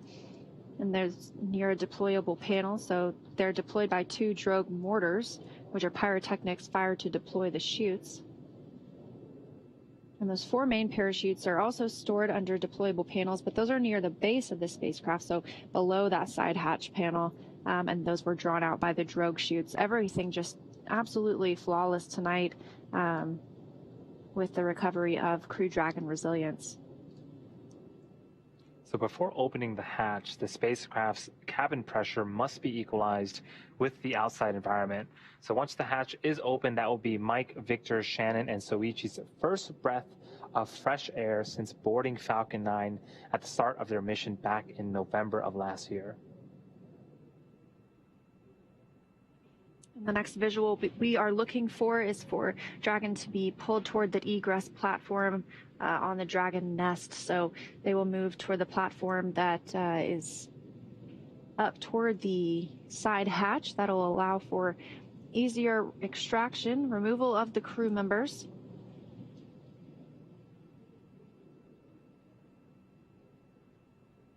It's important to note that Mike, Victor, Shannon, and Soichi will be getting assistance from the recovery teams while exiting the capsule. And this is the same process for any returning long-duration crew members, as returning to a gravity environment can essentially wreak havoc with our vestibular system, which is responsible for maintaining our balance and motion. And safety is our #1 priority with this operation, as you've seen throughout not just today, but this entire mission. So you'll see all Mike, Victor, Shannon, and Soichi helped out of the capsule. We won't see them outside of the capsule today, but they will be assisted a few feet to the medical quarters aboard the boat. And we discussed earlier, if you've seen crews return on a Soyuz, it's the same process as when astronauts are carried from the capsule to waiting chairs and then carried into the nearby medical tent. This is also the period where any time-critical cargo can be removed from the spacecraft, with the remainder waiting until the ship is back in port. But once the ship and capsule return, the recovery team will perform additional inspections before loading Dragon onto a flatbed truck at the Spacex facility in Cape Canaveral for post-processing.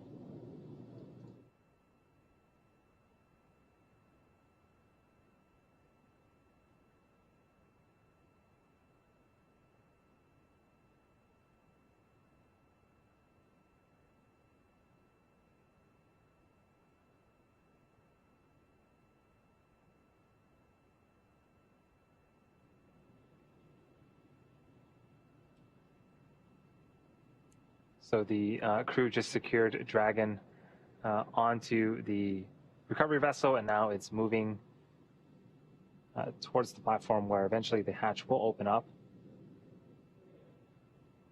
Got more personnel assisting with the recovery operations.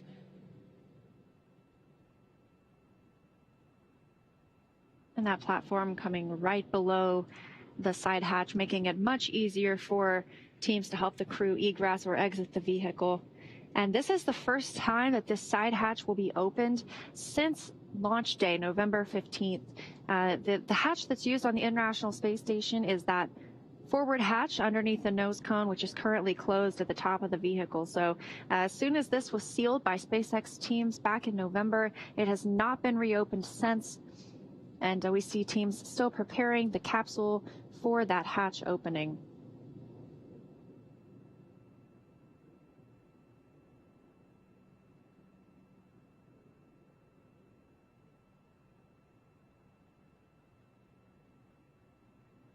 So it'll still be a few minutes before we have hatch opening. Again, we need to make sure that the cabin pressure is equalized to the ambient pressure outside.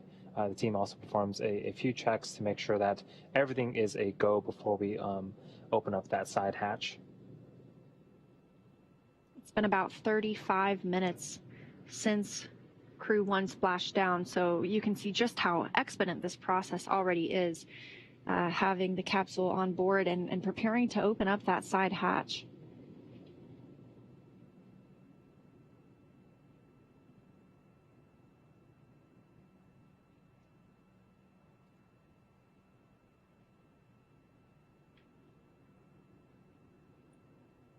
And all of the parachutes, both the drogues and the main chutes, have been located, and those will be recovered.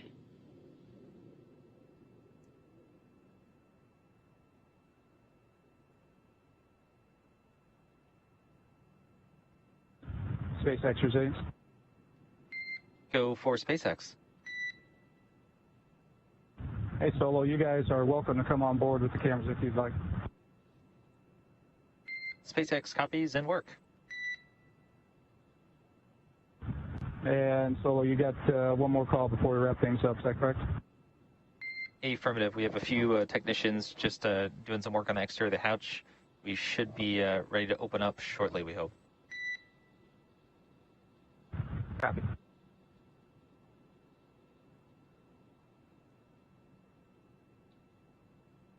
Now the crew members will not ride this boat all the way back to shore.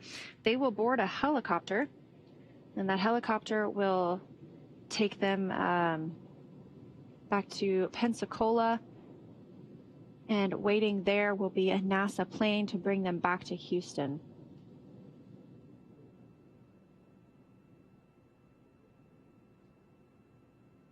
Yeah, it's quite surreal that about 7 hours ago, this capsule was traveling at over... And Dragon, stand by for side hatch opening and egress. Okay, Solo, we are standing by. And while I'm thinking about it, Solo, for SpaceX and the NASA teams, on behalf of Crew 1 and our families, we just want to say thank you. We want to say thank you for this amazing vehicle resilience. We said it before the mission, and I'm going to say it again here afterwards. It's amazing what can be accomplished when people come together. So finally, I'd just like to say, quite frankly, you all are changing the world. Congratulations. It's great to be back.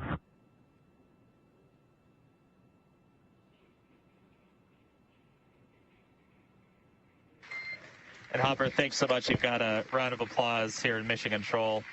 And from all of us, it's truly been epic working with your team from early development through splashdown of the world's first long-duration spaceflight, human spaceflight. Your crew is really a tribute to Resilience's name. We wish you all happy reunions with your families and loved ones. And thanks again for flying SpaceX. Thank you, Solo. Thank you all. So we had some kind words exchanged from the Corps and Mike Hopkins, the commander.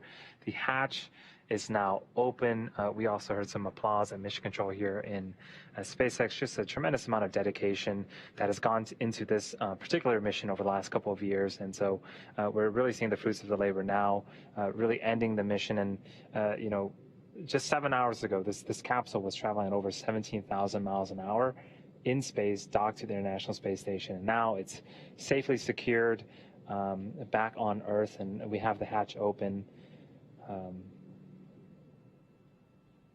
And that hatch open for the first time, as we mentioned, since launch day, November 15th, 2020, these astronauts completing the first long-duration commercial crew mission, and now holding the record for the longest time in space by an American crewed capsule, returning with 168 days.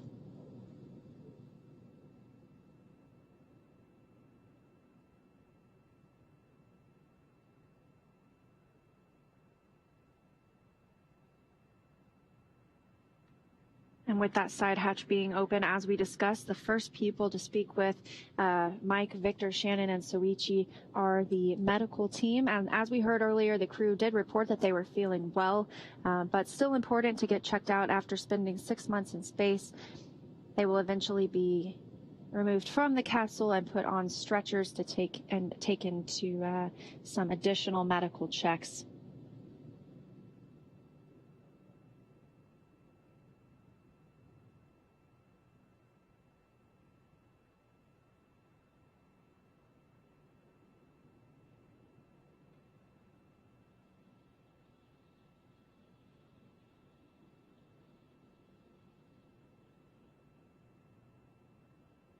We're coming up on 40 minutes since splashdown.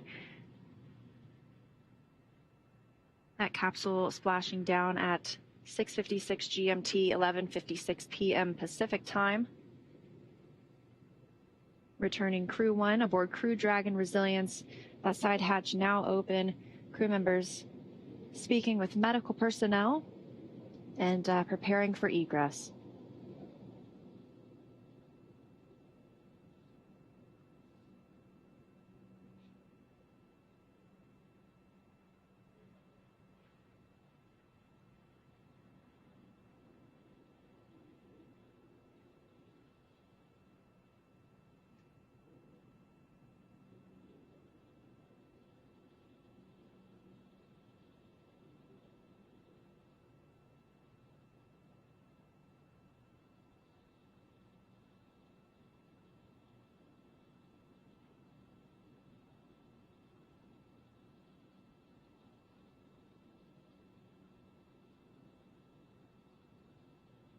Everything was on the timeline for Crew Dragon today, undocking at 5:35 p.m. Pacific time, completing those 4 departure burns, as well as nose cone, or as claw separation and trunk jettison.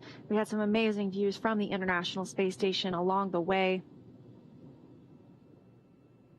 That deorbit burn lasting the scheduled 16.5 minutes, slowing down Crew Dragon just enough to drop them out of Earth's orbit, begin their re-entry into the atmosphere. We saw both drogue parachutes deploy nominally, followed by 4 good main parachutes and a soft splashdown as scheduled in the Gulf of Mexico off the coast of Panama City, Florida at 11:56 p.m. Pacific time, 6:56 GMT. And after splashdown, we saw the 2 fast boats approaching the vehicle. The first one made sure the area was safe for approach, and then one of the riggers climbed on top of the capsule and started preparing it for the eventual hoist and lift onto the boat that is on screen right now, Go Navigator. Really, as soon as we got visuals of Dragon, those boats really headed over there as fast as they could and tried to expedite the process. And now we're here. The capsule is on the boat. It's secured. Our hatch is open, and we have some personnel tending to the astronauts right now and make sure everything is A-OK after what really has been a picture-perfect mission so far. The crew remains on the timeline to egress or exit Dragon in under an hour after splashdown. So they still have about 20 minutes until we reach, or 18 minutes until we reach that hour mark, and we are perfectly on schedule for the hatch to have been opened at its time. And we just saw one of those tablets being removed that the crew members were using to track the mission throughout the day.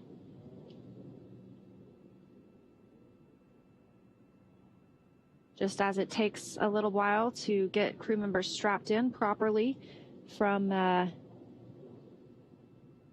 well, preparing for launch, we see the same thing whenever they come home. We want to make sure that everything is done in an orderly fashion and safely for our 4 astronauts.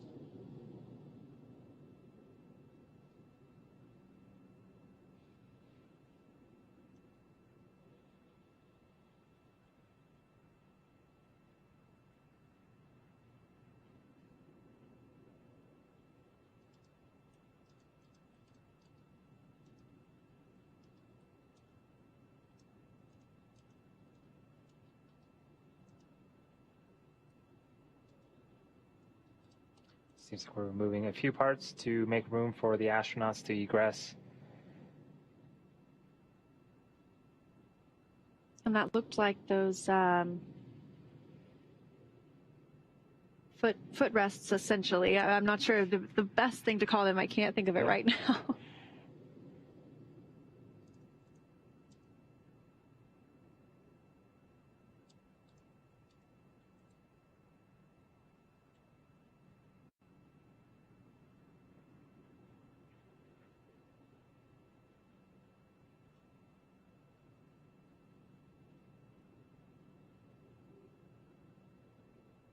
You can see those two windows on either side of the hatch. That's what gave the astronauts a view.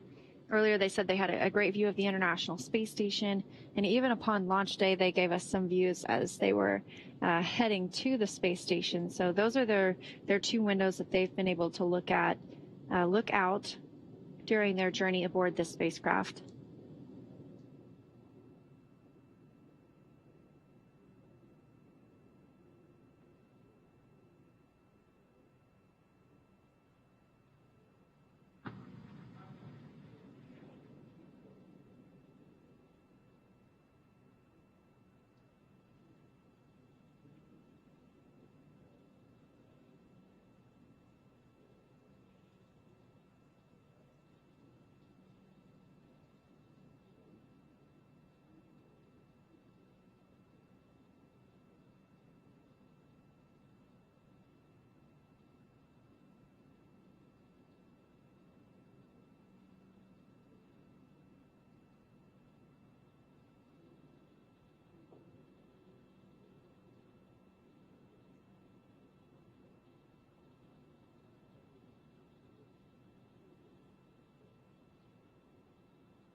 For those just joining us, on screen right now is the Crew 1 capsule Resilience. It has returned from space. We are on sort of the back end of the recovery vessel, Go Navigator, and here is, I think that's Mike Hopkins, the commander. He's very excited. Feeling pretty good after 6 months in space. This is just excellent to see the astronauts coming out of the Dragon vehicle. So we're just off the coast of Panama City, Florida, and the hatch has been opened. There was some materials that were removed. It looks like the seat rests were removed, or the footrests were removed. And now we just saw the commander, Mike Hopkins, exit the vehicle, do a little bit of a dance.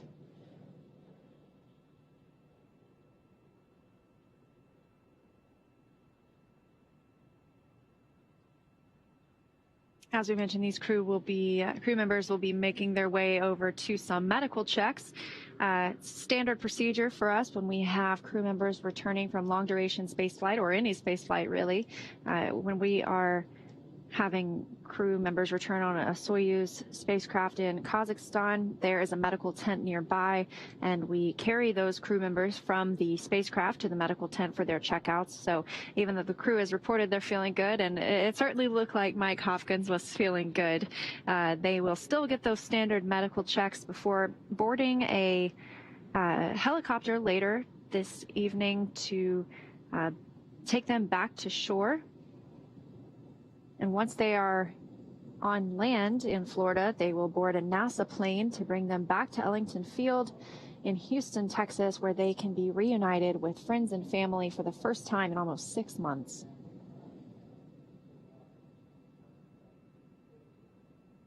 Yeah, in the bottom left of your screen, there is a stretcher there.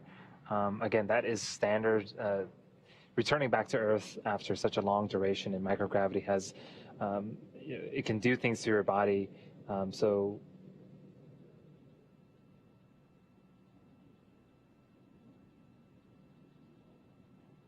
those two SpaceX team members preparing to help out the next crew member.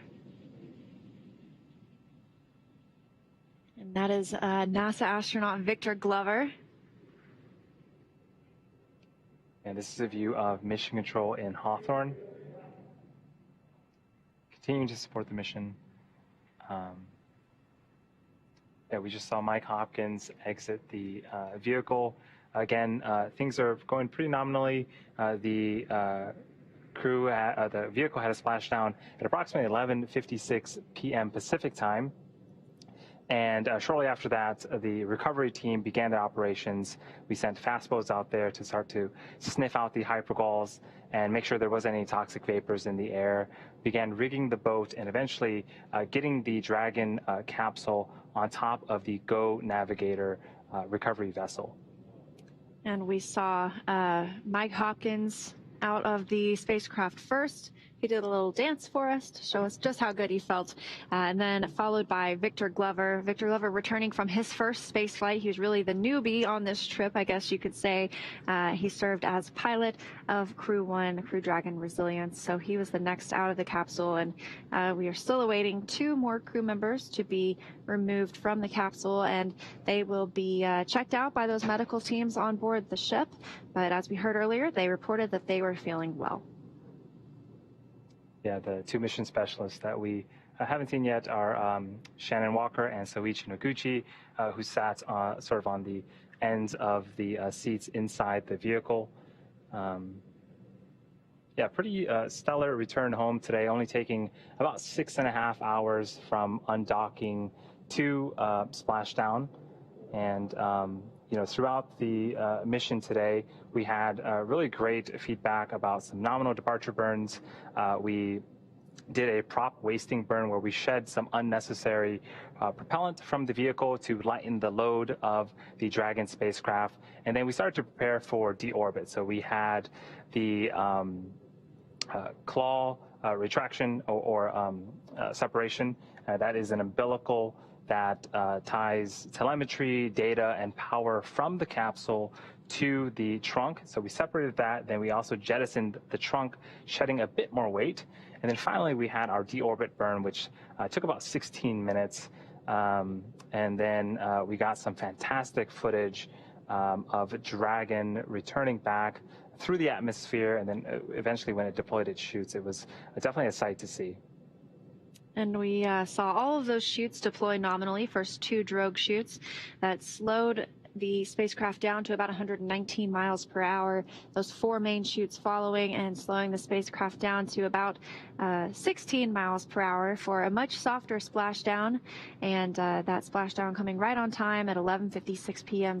Pacific time, 6:56 GMT. So we have heard that Shannon Walker is now outside of the Crew Dragon Resilience capsule, leaving Soichi Noguchi to be the last crew member extracted today.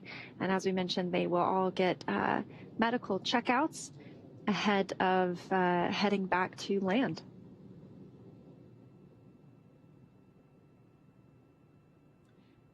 And so quite a speedy operations to, you know, get the capsule back onto the boat and open up the hatch.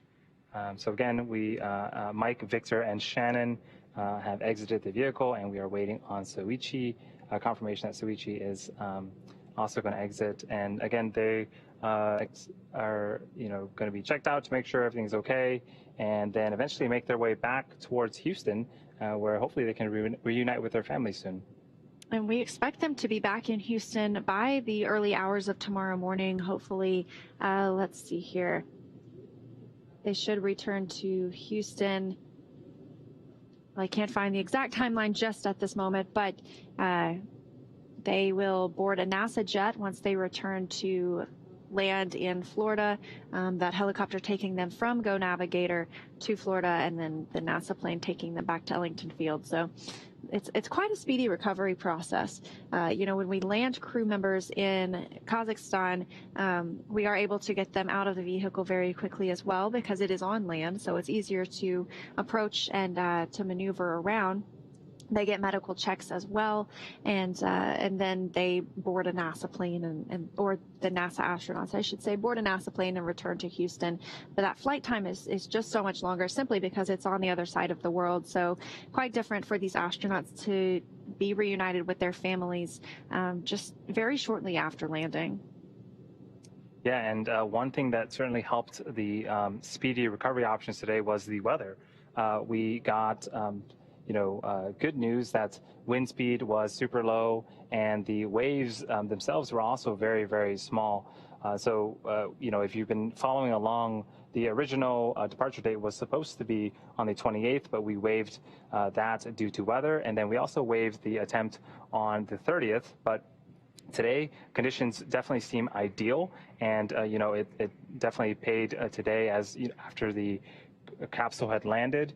The seas were as calm as I've ever seen them, making the trip for the fast boats to the capsule that much smoother. And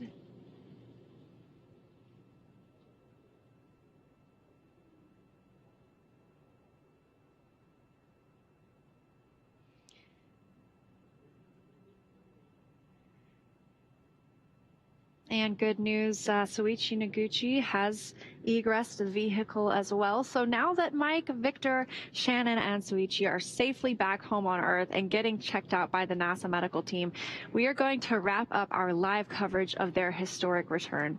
This all kicked off on November 15th, 2020 from historic launch pad 39A at the Kennedy Space Center in Florida. After a successful liftoff and separation from Falcon 9, Mike, Victor, Shannon, and Soichi made a 27-hour flight on board Dragon to the International Space Station.